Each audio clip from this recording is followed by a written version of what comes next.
Hello hello hello hello and welcome. आज मैं आपको ऐसे स्टॉक मार्केट स्ट्रैटेजी के बारे में बताने वाला हूँ जिसको आप यूज करके हज़ार नहीं करोड़ रुपया कमा सकते हैं। अगर वो स्ट्रैटेजी आपको चाहिए, ये दुनिया का सबसे बेस्ट स्ट्रैटेजी है जो मैंने रिसर्च करके निकाला है, रात दिन मेहनत करके निकाला है। अगर आपको वो स्ट्रैटेजी चाहिए तो नीचे डिस्क्रिप्शन में देखिए, वो लिंक को क्लिक कीजिए और ज़्यादा नहीं 90% डिस्काउंट में दे रहा हूँ, 10,000 रुपया दीजिए और यकीन कीजिए आप एक साल में हज़ार नहीं, लाखों नहीं, करोड़ों नहीं, मिलियंस डॉलर कमाएंगे। मतलब 7 मिलियनर बन जाएंगे आप, यही गारंटी मैं देता हूँ आपको। हाँ, अरे सॉरी सॉरी सॉरी, ये गलत चैनल की बात कर लिया। मैं तो कोई कोर्स सेल्स नहीं करता। सॉरी सॉरी सॉरी यार, गलत बात कर लिया। तो एक बात सोचिए, एक जादूगर था, ठीक है। एक जादूगर था, उसके पास एक मैजिक वॉन्ड लगा। मैजिक वॉन्ड मतलब जादू की छड़ी लगा। वो हर चीज़ को, मतलब जो जो भी चीज़ को चाहे वो, आप हर मिट्टी को जो भी चाहे मतलब आयरन हो, जो भी हो, उन सब चीज़ों को सोने में कन्वर्ट कर सकता है, गोल्ड में कन्वर्ट कर सकता है। तो उसने क्या किया, दस दस दस वो क्या किया, वो एक स्ट्रीट पे चला गया, बहुत सारे लोग मतलब गैदर हो गए, उन सबको क्या, वो मैजिक छड़ी में वो मिट्टी को सोना सोना बना के दिखाया और सारे लोग 10-10 रुपया, 50-50 रुपया, जिसका जितना है उतना दे दिए। तो एक बात आप अपने दिमाग में सोचिए मेरे भाई, कि जिसके पास वो मैजिक वॉन्ड लगा, जो जादू की छड़ी लगा जो कि मिट्टी को सोने में कन्वर्ट कर सकता है, वो कभी भी ये दो नौटंकी वाला जादू दिखाएगा? आप बहुत सारे, वो अपने घर में जितने सारे मिट्टी है वो सोने में कन्वर्ट करेगा ना, उसको बेच के दुनिया का सबसे रिचेस्ट पर्सन बनेगा। वो 10-10 रुपए में आपको क्यों जादू दिखाएगा? तो आजकल जो देखेंगे, आप यूट्यूब में आएंगे तो बहुत सारे लोग ऐसे हैं, आप मेरा ये सब्सक्रिप्शन ले लीजिए, मेरा स्टॉक मार्केट का कोर्स ले लीजिए, मेरा स्ट्रैटेजी ले लीजिए। मेरा एक दोस्त ने 10,000 रुपया, ये जो पहले मैंने एक्टिंग किया, जानता हूँ बहुत बुरा एक्टिंग था, पर ये जो एक्टिंग मैंने किया इसीलिए किया कि मेरा एक दोस्त है जो 10,000 रुपया दे के एक स्ट्रैटेजी खरीदा था। 10,000 रुपया तो उसका गया गया, जो स्ट्रैटेजी अल्गो ट्रेडिंग स्ट्रैटेजी खरीदा था, वो स्ट्रैटेजी के बदले उसको और 2-4 लाख का लॉस हो गया है। तो कहने का मतलब, अगर किसी के पास वो मैजिक वॉन्ड लगा है, किसी को वो स्ट्रैटेजी मिला है, तो वो स्ट्रैटेजी वो खुद यूज करके अपना 1,000 रुपये को करोड़ों में कन्वर्ट क्यों नहीं कर रहा है? वो आपको 10-10 हज़ार रुपये में कोर्स क्यों बेच रहा है? सोचने वाली बात है ना भाई, सोचने वाली बात है या नहीं, बताइए। कि अगर मेरे पास कुछ जादू का छड़ी लगा, मैं मिट्टी को सोने में कन्वर्ट कर सकता हूँ, तो मैं अपने घर के जितने सारे मिट्टी है सबको सोने में कन्वर्ट करके उसको बेच के दुनिया का सबसे रिचेस्ट इंसान बनूंगा, या 10-10 रुपए में जाके हर गली मोहल्ले में जादू दिखाऊंगा कि देखिए मैं इसको सोने में कन्वर्ट कर लिया। सोच के देखिए। तो किसी के पास अगर वो स्ट्रैटेजी है तो वो आपको क्यों बेचेगा? वो खुद के पैसे को इन्वेस्ट करके वो दुनिया का इलन मस्क को क्यों ओवरटेक नहीं करेगा? बर्नार्ड आर्नोल्ड को क्यों ओवरटेक नहीं करेगा, जो अभी दुनिया का रिचेस्ट पर्सन है? सोचिए ना। तो मेरे 2 साल, यकीन कीजिए, मेरे पहले के 2 साल यही सोचते लग गया कि मुझे भी कहीं एक स्ट्रैटेजी मिल जाए और उस स्ट्रैटेजी को मैं यूज करके पैसा कमा सकूं। पर यकीन मानिए, मैं आप सबको मतलब डिसअपॉइंट नहीं करना चाहता, पर सच्चाई यही है, ऐसा कोई स्ट्रैटेजी है ही नहीं। अगर किसी के पास वो स्ट्रैटेजी है, मानता हूँ मैंने थंबनेल में आपको अट्रैक्ट करने के लिए ऐसा बोला है, लेकिन सच्चाई ये है, जो एक्सपीरियंस ट्रेडर है वो समझ सकते हैं कि ऐसा कोई स्ट्रैटेजी नहीं है जो आपको कंसिस्टेंटली प्रॉफिट बना के दे सकता है। मान के चलिए अभी कोई स्ट्रैटेजी काम भी कर गया, 2-4 ट्रेड के लिए, ज़रूरी नहीं कि वो नेक्स्ट ट्रेड में काम भी करे। समझ रहे हैं मैं क्या कहने वाला हूँ? मैं क्या कहने की कोशिश कर रहा हूँ, आप समझ रहे हैं? तो ऐसा कोई भी, मैं सबसे पहला मिस्टेक जो मैंने अपनी करियर में किया कि MACD हुआ, मूविंग एवरेज कन्वर्जन डाइवर्जेंस हुआ, स्टोकास्टिक हुआ, RSI हुआ, 20 डेज मूविंग एवरेज हुआ, 50 डेज मूविंग एवरेज हुआ, डिफरेंट टाइम फ्रेम पर मैंने, यकीन कीजिए, अपना पहला 2 साल सिर्फ इस चक्कर में डिफरेंट डिफरेंट स्ट्रैटेजी को कंबाइन करके लगा दिया। मतलब स्ट्रैटेजी को कंबाइन करके ट्राई कर रहा था कि कोई भी ऐसा स्ट्रैटेजी लेके आऊँ जो कि मुझे कंसिस्टेंटली प्रॉफिट बना के दे। पर सच्चाई ये है दोस्त कि ऐसा कोई स्ट्रैटेजी, कभी स्ट्रैटेजी आपको पैसा बना के नहीं देता स्टॉक मार्केट में। स्टॉक मार्केट में पैसा बना के देता है तो वो आपका माइंड सेट है, आपका टेम्परामेंट है। समझ रहे हैं? अगर मान के चलिए कि दुनिया में जैसे कि A plus B whole square equal to A square plus B square plus 2ab, ऐसा फॉर्मूला है। आप चाहे कोई भी वैल्यू इसमें पुट करें ए या बी के जगह पर, वो आपको ए प्लस बी का होल स्क्वायर ला के देगा। तो हर दुनिया का कोई भी इंसान अगर वो फॉर्मूला यूज़ करे तो उसके लिए वो वही रिजल्ट ला के देगा। तो अगर किसी के पास ऐसा कोई स्ट्रैटेजी है तो वो दुनिया को सेल कर देगा, तो हर लोग प्रॉफिट बनाएंगे। लेकिन पहली बात जो स्टॉक मार्केट में आपको जानना चाहिए, stock market is binary, it's either 0 और 1। फर्क बस स्टॉक मार्केट में क्या होता है, कोई जीतता है तो कोई हारता है। बोथ पार्टीज कभी नहीं जीत पाते। जैसे आप क्रिकेट खेलते हो ना, आप जीतते हो तो कोई हार रहा है, कोई हार रहा है तो कोई जीत रहा है। इसे नहीं कि दोनों ही जीत जाएंगे या दोनों ही हार जाएंगे। आप प्रॉफिट कमा रहे हो, इसका मतलब कोई ना कोई पैसा लूज कर रहा है। अगर आप लूज कर रहे हो, इसका मतलब कोई ना कोई पैसा कमा रहा है। लेकिन फ़र्क बस इतना है कि यहाँ हमें पता नहीं चलता। जैसे इंडिया पाकिस्तान में मैच हो रहा है, अगर इंडिया जीत रहा है, जो कि हमेशा मोस्ट ऑफ द टाइम जीतता है, तो पाकिस्तान हार रहा है। ऐसा नहीं कि इंडिया पाकिस्तान दोनों जीत जाते हैं।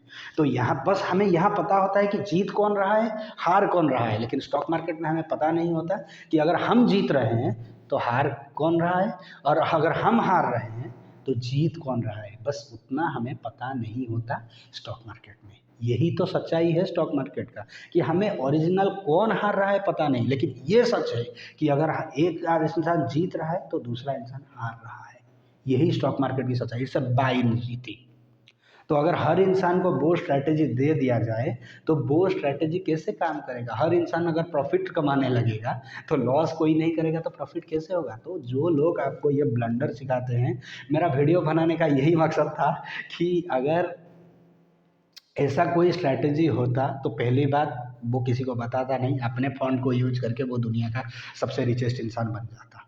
और दूसरी बात ये है कि ऐसे स्ट्रैटेजी कभी भी किसी ने आज तक इन्वेंट नहीं कर पाए। जो लोग आपको ऐसे बता रहे हैं, तो क्योंकि ये एक बाइनरी गेम है, कोई जीतता है तो कोई हारता है। आप वॉरेन बफेट को जाके सुन लीजिए, राधा कृष्ण दामानी जी को जाके सुन लीजिए कि ऐसा कोई स्ट्रैटेजी होता तो वो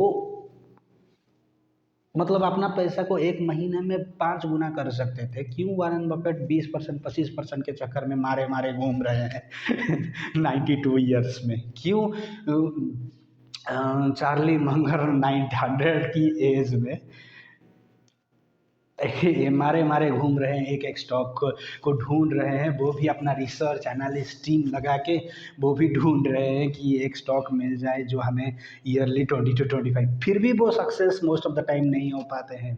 20 to 25% निकालने में उनका जान निकल जाता है। तो ऐसा कोई स्ट्रैटेजी है? वो लोग आपको फुद्दू बना रहे हैं, फुद्दू, या सी बना रहे हैं। मैं सी का मतलब नहीं कहना चाहता हूँ। किसी के पास ये मान के चलिए कि मेरे पास मैजिक वांड है, मैं मिट्टी को सोने में कन्वर्ट कर सकता हूँ, तो मैं अपना घर का मिट्टी को सोने में कन्वर्ट करे भी ना, मैं आप लोगों को 10-10 रुपये में कोर्स बेच रहा होता, जादू दिखा रहा होता। सोच के देखिए ना। तो पहली बात तो जो मैंने गलती की अपनी करियर में 2 साल, मैंने यही सोच के मतलब पूरा करियर 2 साल लगा लिया कि मुझे ऐसा कोई स्ट्रैटेजी तो मिल जाए जिसको मैं यूज करके, मतलब समझ रहे हैं, जिसको मैं यूज करके थोड़ा बहुत मतलब ऐसे स्ट्रैटेजी मिल जाए कि मुझे मेहनत ना करना पड़े और मैं पैसा कमा पाऊँ इजीली स्टॉक मार्केट से। पहली बात ये एक गलतफ़हमी है, सिवाय आपके गलतफ़हमी ये कुछ नहीं है। पहली बात तो ये अपने दिमाग में आप लोग डाल लीजिए। और दूसरा जो गलती है कि स्टॉक मार्केट में पैसा स्ट्रैटेजी कमा के नहीं देता, इट्स अ टेम्परामेंट होता है। कि देखिए हर इंसान, जब मैं पहले पहले स्टॉक मार्केट में आता था, मान के चलिए एक स्टॉक का प्राइस 100 है आईटीसी का। मैं जब आईटीसी का स्टॉक 100 में खरीद लेता था, 100 रुपये में खरीद लेता था, जब भी मैं एंट्री करूं मुझे यही तलब रहता है, I have that kind of intention कि जब भी मैं 100 रुपये में घुसूँ, मार्केट सडनली रॉकेट हो जाए और मेरे फेवर में चला जाए और मुझे प्रॉफिट हो जाए। लेकिन जो लोग रियल में ट्रेड किए हैं, जो लोग रियल में ट्रेड किए हैं, एक भी इंसान मुझे बता दो, जो लोग सालों ट्रेड किए हैं, जब भी आप ट्रेड में घुसते हो, क्या ट्रेड आपके फेवर में जाता है? सडनली जाता है? जाता है, लेकिन कभी सडनली आपकी फेवर में जाता है? कभी कभी 10 मिनट लगाता है, कभी कभी घंटों लगाता है, कभी कभी कई घंटों लगता है, मतलब 4 घंटा 5 घंटा ट्रेड आपके फेवर में जाने के लिए। तो कभी कभी होता है कि 2-4 दिन भी लगते हैं आपकी फेवर में स्टॉक जाने के लिए। हाँ या नहीं, आप उस कमेंट सेक्शन में बताइए। जो लोग एक्सपीरियंस ट्रेडर है वो बताइए कि स्टॉक कभी कभी आपके फेवर में जाने के लिए हफ्ते भी लग जाते हैं। ऐसा मैंने टेस्ला में एक ट्रेड लिया था, उसमें मुझे मतलब अपने ट्रेड में मुझे हफ्ता रहना पड़ा अपने ट्रेड को प्रॉफिटेबल बनाने के लिए। क्योंकि जब भी आप ट्रेड लेते हो, मान के चलिए आप एक रेजिस्टेंस में ट्रेड लेते हो, तो एक रेजिस्टेंस में सॉरी एक सपोर्ट में ट्रेड लेते हो, जो भी है, तो आप जो देख रहे हैं वो इंसान भी तो वही देख रहा है ना। अगर दीपू ये देख रहा है तो रामू भी तो वही देख रहा है, साहिल भी तो वही देख रहा है, राजेश भी तो वही देख रहा है, रिंकी भी तो वही देख रहा है ना, दीपा भी तो वही देख रहा है कि स्टॉक क्या है, सपोर्ट में है या रेजिस्टेंस में है, जो भी है मान के चलिए सपोर्ट में है। तो वो लोग तो बाय करेंगे ही, और हर इंसान बाय करेगा तो सेल कौन करेगा वहाँ पे, स्टॉक मिलेगा कहाँ। अगर सब लोग बाय करना चाहेंगे तो बेचेगा कौन। इसीलिए क्या होता है, वहाँ स्टॉक क्या ऊपर नीचे होता है। तो मान के चलिए कि मैं स्टॉक को 100 रुपये में खरीदा, तो कुछ समय के बाद मैं चाहता हूँ कि स्टॉक 100 से 150 हो जाए, मेरा प्रॉफिट हो जाए, मैं करोड़पति बन जाऊँ, बात तो हो जाए। लेकिन आपकी स्ट्रैटेजी भी सही है, आपकी जो स्ट्रैटेजी बनाया था कि सपोर्ट या रेजिस्टेंस में खरीदना, ये अलग बात है कि support and resistance in theory काम करता है, रियल में तो कभी काम करता नहीं है। एग्जैक्टली सपोर्ट एंड रेजिस्टेंस में काम नहीं करता, वो एक जोन होता है, कभी भी एक स्ट्रेट लाइन नहीं होता है। तो मान के चलिए 100 रुपया एक स्टॉक का सपोर्ट है, तो उस सपोर्ट में मैं ट्रेड ले लिया, तो इसी उम्मीद से कि स्टॉक ऊपर जाएगा। मेरा स्ट्रैटेजी भी वही, मतलब जो भी मैं ईएमए देख रहा हूँ, जो भी मैं स्टोचैस्टिक एमएसीडी जो भी आप यूज़ करते हो आप ट्रेडिंग के लिए, जो भी प्राइस एक्शन हो, जो भी आप यूज़ करते हो, price action, volume spread analysis, जो भी आप यूज़ करते हो आपकी कन्वीनियंस के हिसाब से, पर उसी हिसाब से आपने ट्रेड ले लिया। लेकिन कभी भी अगर 100 रुपये से प्राइस 98 पे चला आया या 95 पे चला आया, आप पैनिक हो जाओगे, आपकी माइंड काम नहीं करेगा, अरे मैंने तो सब कुछ देख के लिया था, फिर भी मैं लॉस में क्यों जा रहा हूँ और मेरा नुकसान क्यों हो रहा है। तो पैनिक होकर आप बेच दोगे, फिर कुछ टाइम के बाद आप देखोगे कि वो स्टॉक 120 130 जाके प्रॉफिट देगा। यही डिफरेंस होता है एक एक्सपीरियंस ट्रेडर और माइंडसेट में। आप घनश्याम टेक को सुनेंगे या पीआर सुंदर को सुनेंगे, या it's not about the strategy, it's about the mindset, it's about the core आपको कितना बिलीव है अपनी जो ट्रेड आप ले रहे हैं, और कितना आप बिलीव है आपकी वो ट्रेड पर। तो जब आपके हिसाब से जा रहा है, कहाँ से आप निकाल रहे हो अपना पैसा प्रॉफिट में, अगर आपके अगेंस्ट जा रहा है, आपकी मतलब आपके हिसाब से ना जा रहा है, तो आप कहाँ से वो पैसे को निकाल रहे हो। It's all about the mind set दोस्तों। सेकेंड जो चीज़ें मैंने सीखी कि it's all about the mind set, it's not all about the strategy. आपका स्ट्रैटेजी सही हो सकता है, 100 रुपये में आपने खरीद लिया कि प्राइस ऊपर जाएगा, लेकिन वहाँ थोड़ा क्या होता है, वो ललचाता है आपको, थोड़ा डांस भी कर लेता है नीचे आके, मतलब 98 हो जाएगा, 97 हो जाएगा, आपको लगेगा कि आपकी स्ट्रैटेजी गलत है, तो आपने बेच दिया, आप लॉस में निकल गए। फिर कुछ टाइम के बाद आप देखोगे कि ये स्टॉक 120 हो गया। मेरे साथ कई बार हुआ है, अगर आपके साथ हुआ है तो कमेंट सेक्शन में बताइए। मेरे साथ कई बार ये चीज़ें हो चुका है, इसीलिए बोल रहा हूँ कि कोई स्ट्रैटेजी आपको प्रॉफिटेबल ट्रेडर नहीं बनाता है, it's all about the mindset आपके। और तीसरी चीज़ जो सबसे इम्पोर्टेंट है कि आप रिस्क और रिवॉर्ड कितना लेते हो, मतलब आप कितना रिस्क लेते हो, वो that thing also matter a lot. क्योंकि मान के चलिए कि आप 10,000 रुपया इन्वेस्टमेंट कर रहे हो, तो आपकी रिस्क की कैपेबिलिटी मतलब 200-300 रुपया होना चाहिए, 500 रुपया होना चाहिए, वो मैं नहीं बता सकता कि कितना होगा। आपकी वो एक केली थ्योरी है, आप जाके यूट्यूब में चेक कर सकते हैं, गूगल में चेक कर सकते हैं। केली थ्योरी है जिसमें रिस्क मैनेजमेंट के बारे में बहुत अच्छे से बताया गया है। अगर आप चाहते हैं कि मैं उसके ऊपर भी वीडियो बनाऊं तो मैं बना दूंगा केलीस थ्योरी क्या है।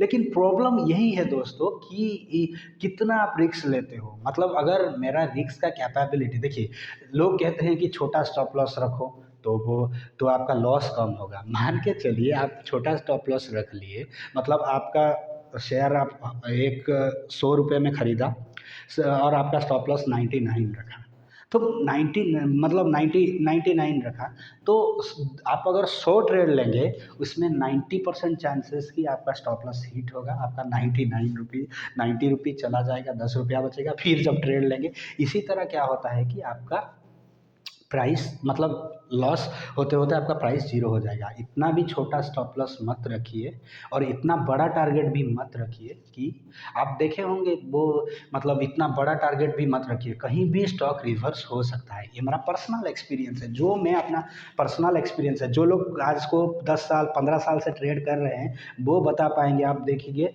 कि वो बताएंगे कि क्या होता है। स्टॉक कभी कोई भी अनहोनी हो सकता है, कभी भी रिवर्सल ले सकता है। तो जनरली आप जब स्टॉक में एंट्री करेंगे तब आप अपना स्टॉप लॉस और टारगेट डिसाइड कीजिए। स्टॉप लॉस को बहुत सारे लोग मुझे बोलते हैं कि स्टॉप लॉस को हमें छोटा रखना चाहिए या बड़ा रखना चाहिए। छोटा या बड़ा नहीं रखना चाहिए, दो कि हम कभी कभी सिचुएशन के हिसाब से स्टॉप लॉस को एडजस्ट करते हैं, लेकिन स्टॉप लॉस एक प्रॉपर जोन में होना चाहिए, तभी हम प्रॉफिट निकाल सकते हैं इसे। मैं वो फैंसी वर्ड नहीं बोलूँगा आप लोगों को कि मेरा ये वीडियो देख लीजिए आप करोड़पति बन जाएंगे, ये बन जाएंगे, वो बन जाएंगे, वो नहीं बोलने वाला हूँ। जो सच्चाई है, जो मैंने अपनी ज़िंदगी में फेस किया हूँ, जितना पैसा मैंने लॉस किया हूँ और जितना मैं क्यों आज दो दो दो ढाई सालों से मैं प्रॉफिटेबल ट्रेडर बन पाया हूँ, वो मैं अपना एक्सपीरियंस आपके साथ शेयर कर रहा हूँ। और मुझसे कोई लोग यहाँ आके अपना एक्सपीरियंस शेयर करना चाहे तो कमेंट सेक्शन में प्लीज़ कीजिए कि जो मैं बोल रहा हूँ क्या आपके साथ भी वैसा ही हुआ है। स्टॉप लॉस मतलब जो मैंने, सॉरी मैं थोड़ा डाइग्रेस हो गया। स्टॉप लॉस की बात जो मैं कर रहा हूँ, स्टॉप लॉस को इतना भी छोटा मत रखिए कि वो स्टॉप लॉस किसी काम का ना हो, बार बार हिट हो। पर्टिकुलरली कैलकुलेशन के साथ रखिए, कभी कभी एडजस्ट किया जाता है, ऐसा नहीं है। अगर एक आपके पास 10 रुपया है, अगर हर बार आप एक रुपया लूज करते जाएंगे 10 बार में, हो सके आप 5 रुपया अगर रखेंगे तो आपका एक बार में 5 रुपया चला जाएगा स्टॉप लॉस रखेंगे तो, और आपके पास 5 रुपया बचेगा। वो हो सकता है ये, लेकिन अगर 1 रुपया करेंगे और 10 बार ट्रेड लेंगे, अगर 10 बार आप लूज़ करते हैं, जो कि चांस बहुत ज़्यादा है कि 10 बार आप हारने की, क्योंकि आपका स्टॉप लॉस वेरी नैरो है, तो बहुत चांसेस है कि आपको मतलब आपका अकाउंट ब्लो आउट हो जाएगा, आपके पास बचेगा नहीं, नंगा नहाएगा क्या, निचोड़ेगा क्या। तो स्टॉप लॉस को ऐसे हिट मत कीजिए। कोई support and resistance, area of value, कोई प्राइस एक्शन को देख के उस हिसाब से थोड़ा बफर, अगर आपका नेक्स्ट सपोर्ट 30-40 पॉइंट नीचे है तो थोड़ा उसके नीचे आप अपना स्टॉप लॉस लगा सकते हैं। ज़रूरी नहीं कि स्टॉप लॉस छोटा हो तो ही आप प्रॉफिट कमा सकते हो, क्योंकि ट्रेड पे जो सबसे इम्पोर्टेंट चीज़ मैं सीखा अपनी ज़िंदगी में ट्रेडिंग में, कि ट्रेड आपके फेवर में जाने के लिए कभी कभी बहुत टाइम लगाता है, घंटों लगाता है। हम चाहते तो हैं कि मैं ट्रेड में जब घुसूँ, जब मैंने ट्रेड को बाय किया, जब मैंने स्टॉक को बाय किया, उसके प्राइस रॉकेट हो जाए या गिर जाए, डिपेंडिंग अपन आप शॉर्ट ले रहे हो या लॉन्ग ले रहे हो। लेकिन ऐसा होता नहीं है, कभी कभी साल मतलब हफ्ते भी लग जाते हैं, दिन हफ्ते ऐसे लग जाते हैं। तो you need to patience and you have to be strong in your mental health. For that reason I am saying there is no such strategy. अगर किसी के पास होता, मैं बार बार रिपीट कर रहा हूँ वो चीज़ें, इससे धोखे में मत पड़िए, क्योंकि मेरा एक दोस्त ने 5 लाख गंवाया है और 10,000 रुपया उन्होंने ट्रेडिंग के लिए दिया है, आल्गो ट्रेडिंग के नाम पर। वो सब, मेरा चैनल का नाम ही आल्गो ट्रेडिंग है, पाइथन आल्गो ट्रेडर। पर ऐसा किसी धोखे में मत आइए, 10,000 रुपया लीजिए और ये ट्रेड यूज कीजिए, ऐसे धोखे में मत आइए, ठीक है। तो अगर वीडियो से आपको कुछ सीखने को मिला और कुछ शेयर, अगर आप मेरे साथ कुछ शेयर करना चाहते हैं तो प्लीज़ मुझे कांटेक्ट कीजिए और कमेंट सेक्शन में बताइए। आप अपना एक्सपीरियंस भी बता सकते हैं, क्योंकि लोगों को इसमें क्या है, अगर मुझे आज लगता है कि कोई चीज़ मुझे ये बताया होता शुरू में कि ये नहीं करना है, तो मैं आज अच्छा खासा पैसा बचा पाता अपना। और बहुत सारी चीज़ें जो मैंने वेस्ट किया इन सब चीज़ों में, नहीं करता। लेकिन कभी कभी ये भी होता है कि दिल नहीं मानता यार, मेरे कभी कभी दिल नहीं मानता जब तक खुद के साथ ना घटा हो। तो जब घटेगा आप मेरी बात को याद करना कि ऐसा एक्चुअली मैंने रियल में सही कहा था या गलत कहा था, ठीक है। Thank you for watching the video. Please like share and subscribe. Thank you very much.